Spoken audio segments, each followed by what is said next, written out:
Everybody. So, you just caught my live stream. Come on, Carm, what are you doing? Get out of the grass. We already established we don't want that.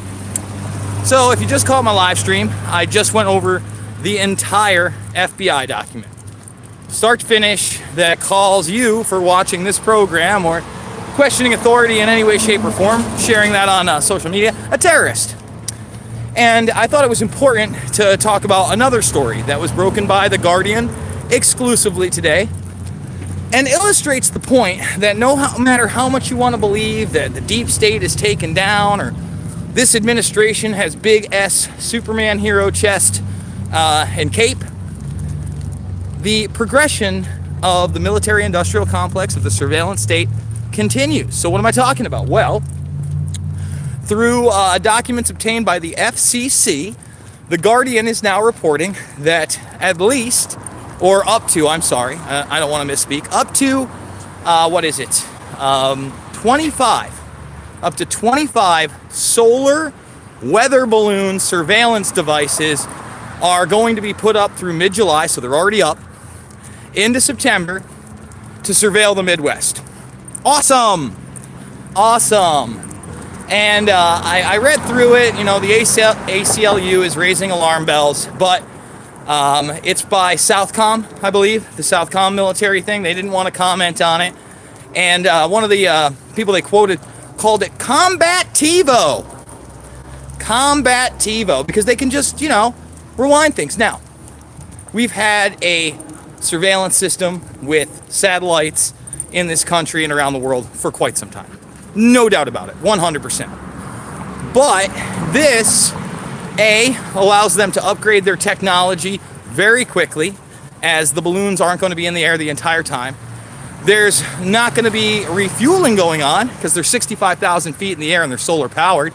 So that's really interesting. These things can remain mobile for quite some time. And, the video equipment that they use could be upgraded at any time, really. So, I got to ask you, are you comfortable with the fact that the Pentagon has a program for surveillance of the entire Midwest? It gives states, I want to say, Iowa's in there. I don't want to misspeak. So I'm not going to name through the states. I read the article, but I don't have it up in front of me. Hopefully, the talking points I just discussed are enough. But, again, no matter who's in office, whether it's Clinton, Bush, Trump, Obama, what continues on? The surveillance of the public. The Pentagon building a track, trace, database society that's built around profiles of American citizens. That's the truth. That's the truth. Incorporate that with what you learned today about the FBI document that admits since at least 2008, and believe me, I think it's before this, at least 2008 all the way through January of 2019, 11 years, they've been running data analytics and profiling on people that are conspiracy theorists. We've been investigating open source information, academia. I believe they said indirect sources, so that didn't make a lot of sense, other than it sounds like they're using their own researchers and investigators, when a guy like myself, who dares to call himself a researcher or investigator reporting on real topics, well, I'm a conspiracy theorist. Especially if I talk about things like false flags, which we know are a reality. Come on, Carl, stop with the walking talk. Come on, which is a problem. So now what? We weren't allowed to question the USS Liberty. We weren't allowed to question the Gulf of Tonkin. We're not allowed to question 7/7 or 9/11. Those possible false flags. And I've never been somebody who, calls everything a false flag. I've told people that they need to have discernment, that they need to make decisions based on reality, look at all possible evidence, but especially when we talk about 9/11, And we can see how the money moves, and we know they lied about the Saudi Arabian role. And we know that the majority of the hijackers came in through a CIA consulate that Michael Springman, who worked there, blew the whistle on, saying it was really a CIA consulate where they were moving assets for their asset bin Laden, who was openly their asset during the Mujahideen days, during the Brzezinski days, during the we need to fight Russia in the Cold War in Afghanistan days. By the way, the president got rid of the old Cold War treaty today with the United States and Russia, and I think that's a devolvement. I think that's a problem. I think that plays into the mainstream media and the propaganda out there that Russia's the enemy by having to try to look tough for no good reason, right? You know, another thing that really bothers me about this FBI document that we went over, right, is the fact that they never mentioned Russiagate as a conspiracy theory. It's weird. See, James Comey, Clapper, Brennan, Mueller, they can all promote a bullshit conspiracy theory that's really not a conspiracy theory because they knew it was a lie, okay?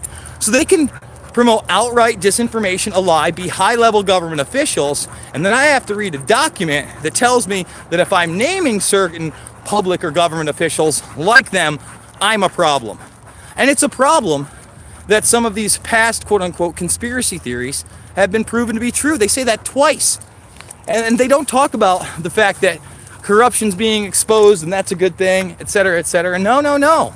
It's a problem because it gives guys like me a leg to stand on when I'm talking about things that are quote-unquote conspiracy theories involving public officials, power elites, et cetera. Come on, baby. Let's go. That's the problem because now I have a leg to stand on, because some of them actually exist. So it's an issue. It's a real issue to me. And, you know, if you think we're just stopping with weather balloons 65,000 feet up in the air that we'll never see, that aren't going to be taken down, that are Southcom, Pentagon ready, baby, and that are surveilling the American public, it don't stop there. That's barely the beginning. That's barely the beginning. And believe me, there's a lot of other surveillance out there. I'm happy that certain cities, like, for instance, San Francisco, has put a ban on facial recognition. Something every major city and every major town and every state really needs to do. You know, there's no reason that we should have open facial recognition going on by law enforcement, the Pentagon, the military, anything. Karma, cut it out. Sit. Sorry, I got another dog in front of me, guys. So, Carm, you gonna sit for the people, huh? You gotta put some dog behavior down. You gotta make sure. But the bottom line is the whole thing is troubling. You know, when you look at that document also, and it just got made public on the 30th of May, so it's only been around law enforcement for, what, months? Around 2 months? Yeah, just around 2 months. And it's unclassified. Can you imagine the classified stuff they have out there on people? Can you imagine the files they have on documentary filmmakers like myself, media personalities that are much bigger than me that are daring to question the narrative? It's not surprising. I don't believe that programs like COINTELPRO really ended in their entirety and that they just moved on to other programs. But as I stated before, you know, when the Pentagon is just openly putting these things into our sky, recording everything we do on that basis, and then they're looking at our IP address, and then they're looking at our phone conversations and our text messages and our Facebook Messenger messages and our GPS, you know, where our location is while we do all these things. They are building a highly dangerous and volatile profile on each and every one of us. And that is not science fiction. That is science fact. And it's not just the government that's doing it, by the way. Big companies are doing it for big analytics and big data.